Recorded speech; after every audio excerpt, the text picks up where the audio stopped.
My name's Paul Cockshott. I am the co-author of the book Towards a New Socialism. I wrote it with my friend Alan Cottrell, and we wrote it in response to a political situation in the 1980s where the Soviet Union was obviously getting into difficulties, and within Britain pro-market ideas were spreading in the Labour Party. Particularly influential at that time was the professor of Soviet studies at Glasgow University who wrote a book advocating market socialism. He was an expert in the Soviet economy, so his arguments seemed convincing, and they certainly convinced the leadership of the Labour Party in Britain. But we thought we could refute those using ideas from modern computer science and also from classical political economy, and that's what our book was about. We're in the 21st century, and people are starting to think again of the viability of socialism, and it seems to me that there are now a number of people coming together and saying that there are three key ingredients to a viable socialism today. One of them is the replacement of money and prices with value-based economics, with economics based on labour time. The other is the use of the very much more advanced information technology we now have to make rational and detailed planning of the economy feasible in a way it wasn't before. And finally, the principle I think most modern socialists would advocate is the replacement of representative democracy with some form of participatory democracy, to give the majority of the people real control over the disposition of national income. Now, the question as to why socialism would be preferred to capitalism can't be answered in the abstract or in general, because not everyone is going to prefer it.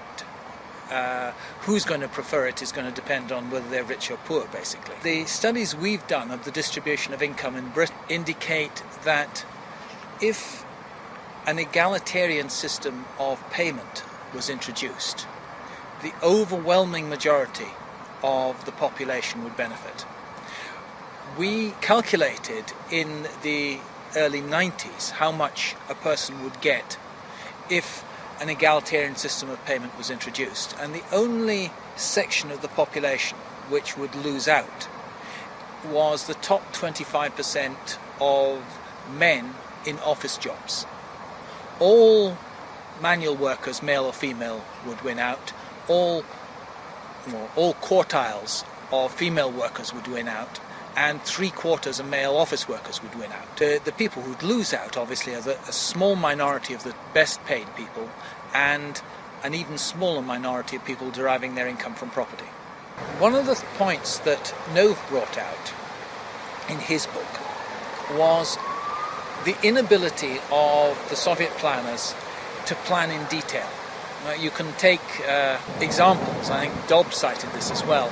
They could set a plan for the number of pairs of trousers they were going to make, but they didn't necessarily get the right plan for the number of zips they were going to have for the pairs of trousers, so that you end up with trousers without zips or shoes without lacing. That kind of thing came from the fact that the planned targets were set in aggregate terms. The planned targets would be set for maybe 1,000 different or a couple of thousand different categories of goods, and they were set in money terms. They weren't set in terms of the actual physical products that were going to be made. Now you contrast that with the system of product codes, which was introduced in the capitalist world in the 70s, the barcode system. That enables every single individual product to have a unique identification number. And the modern supermarkets have a feedback system whereby they know exactly how many of every product is being sold.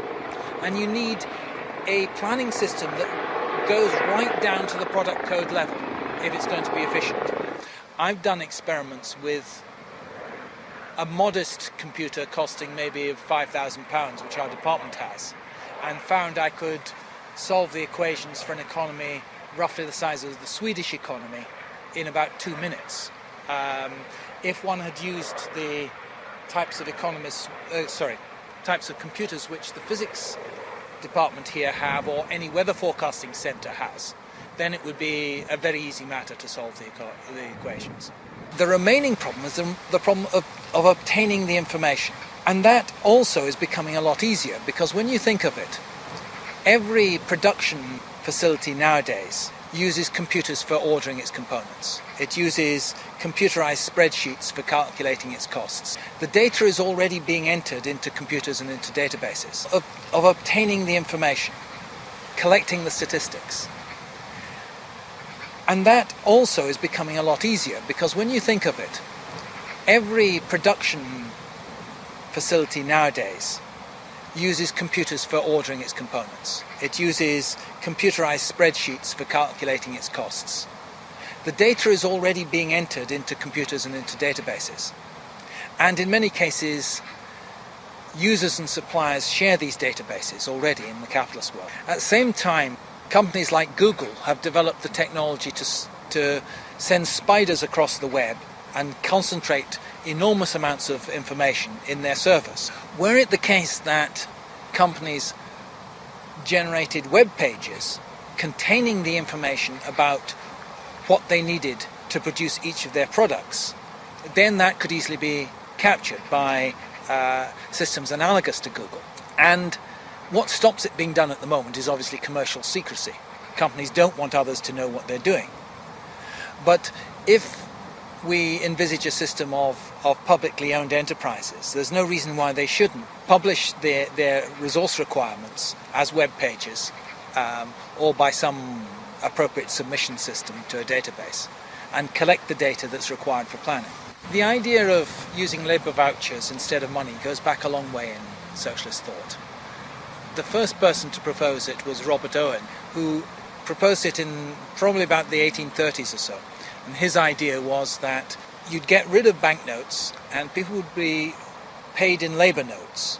And if someone had worked, let's say, 5 hours during the day producing something, they would get labour notes denoted in 5 hours, and you could then go to a cooperative store and buy goods that had taken 5 hours to make.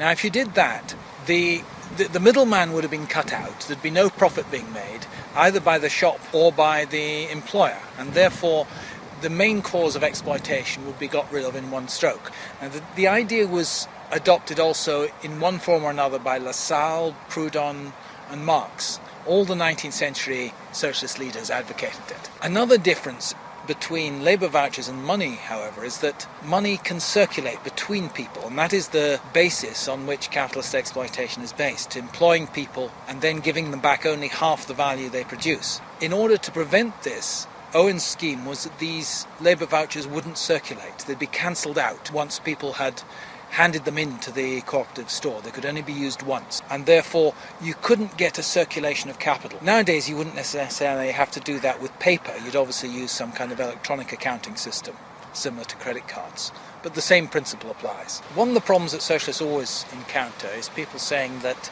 if you reduce income differentials there'll be no incentives. Now, if you take this in the case of labour vouchers, you have to realise what the labour vouchers are being given for. They're being given for people performing work of average intensity. And where it's possible to measure physical productivity, and that one person is physically turning out more goods in an hour than another person, then it's possible to pay one person more than another, because you know they're physically producing more. But if you think that only monetary incentives are relevant, you have to explain two very important features of the modern world. One of them is the success of the Japanese economy, where people are not paid monetary incentives in companies. A salary just depends on the number of years' service. This doesn't stop Japan having the most productive workers in the world. Then you take another example and look at two people. You look at Bill Gates and you look at Linus Torvalds. And Bill Gates owns a company whose developers produce Windows, and Linus Torvalds wrote the original Linux operating system. Now, Linus Torvalds and the other developers of Linux do it from love of workmanship. They do it from love of producing something useful. And in the end, they've produced something more useful than the people with monetary incentives like Bill Gates. If you look at the internet now, it runs largely on Linux servers. It runs using Apache web servers. All of this is software that's been written by people just for the love of doing it. And one shouldn't underestimate the extent to which people have a pride in their work and want their work to be done well. And they're willing even to do this, as the free software movement shows. They're willing to do it without being paid at all. if the satisfaction of the work is enough. If you had a system of people being paid by labour vouchers, the average person would get roughly twice as much as they get now, or twice the before-tax income they get now, because it's a general feature of most capitalist economies that income tends to divide roughly 50-50 between wages and profits. It's slightly lower level of profits than that in Britain, but historically over time it's tended to be roughly 50-50. So that you'd see roughly a doubling of real incomes. People obviously have to pay taxes on top of that, but the pre-tax income would roughly double. Now the question is whether people who have had more education should be paid. Now in a capitalist economy, they get paid more if there is a shortage of that particular skill. Particularly, for example, if you look at doctors in the United States, they're paid extremely highly because the American Medical Association acts to restrict the supply of doctors. If, on the other hand, you have in a capitalist economy a profession which requires education, but there's a lot of people being educated for it, like media studies, for example. A lot of people are being educated to do media studies at the moment. And the salaries that they get from that are not above what you'd get as an average manual worker. The reason is that supply and demand in that case.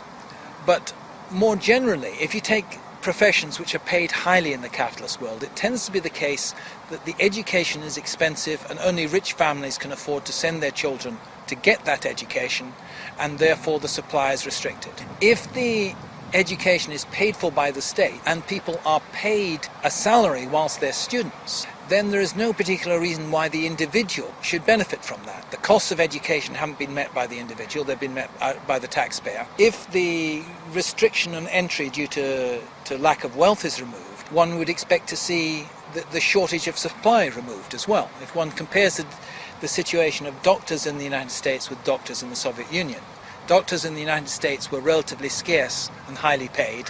Doctors in the Soviet Union or Cuba are plentiful and not particularly highly paid. But it doesn't stop people wanting to become doctors, because many people want to become doctors for humanitarian reasons. One of the key differences between a socialist economy and a capitalist economy is that in a capitalist economy there's always unemployment. And this unemployment acts as a stick to beat the worker to work harder. In a socialist economy where the allocation of resources is being planned, you tend to get full employment. You had full employment in all the socialist economies when they existed. However, full employment could come in two forms. It could either come because in the economy as a whole there was sufficient demand for labour to take up all the people willing to work, or it could come because people had a right to work at one particular workplace where they started. Now if you have the latter form, you run the danger that the economy will become set in concrete. It becomes very difficult to reallocate resources to new industries and to run down old industries as tastes change or technologies change. So it has to be the case that the state guarantees people a job, but doesn't necessarily guarantee them a job at the same place indefinitely. That if factories are being closed down, the state must guarantee to create an equal number of jobs elsewhere in the economy before they close those factories down so that people can transfer. But it doesn't mean that you keep on running the same factories as you ran in the year 2000 until the year 2050. Originally, democracy meant rule by the mass of the people. Especially, Aristotle makes this clear, it means rule by the poorer mass of the people. The system we have now is called democracy, but is actually a system of electoral rule, which, according to ancient Greek political theory at least, would be better described as an aristocracy or meritocracy than a democracy. Because any system based on elections is based on a principle of selecting people who appear to be the best to rule. And who appears to be the best in any society? The people who appear to be the best are always the richer and better educated. Aristotle says the better educated and more vocal are nearly always coterminous with the richer sections of society. And you can see this most clearly in the United States, where to become a political candidate for the presidency, you either have to be a millionaire yourself or have the backing of millionaires. But even if one were to look at a European Parliament, or take the European Parliament, and look at the cross-section of the population who's represented in the European Parliament, look at the percentage of men and women, look at the percentages of people from different social classes, look at the percentages of people from different races. Does this actually represent the population of Europe? It clearly doesn't. Anybody who had a job from a polling company and selected the Euro MPs as a group to poll to get a representative sample of opinion in Europe would be fired from his job. It's clearly grossly unrepresentative. Now, there is a scientific way of getting a representative sample, and that's random selection. And that's actually how the Greeks did it. If you go to the museum in the Agora of Athens, you can actually see the old voting machines the ancient Greeks used. They were made out of marble, and the brass parts have long since disappeared. But they were based on the principle you put your ID card into the machine, turned a handle, or an assistant turned a handle, and if a white ball emerged, you were elected. If a black ball emerged, you weren't. So that they randomly selected whether you were going to be a member of the council or not.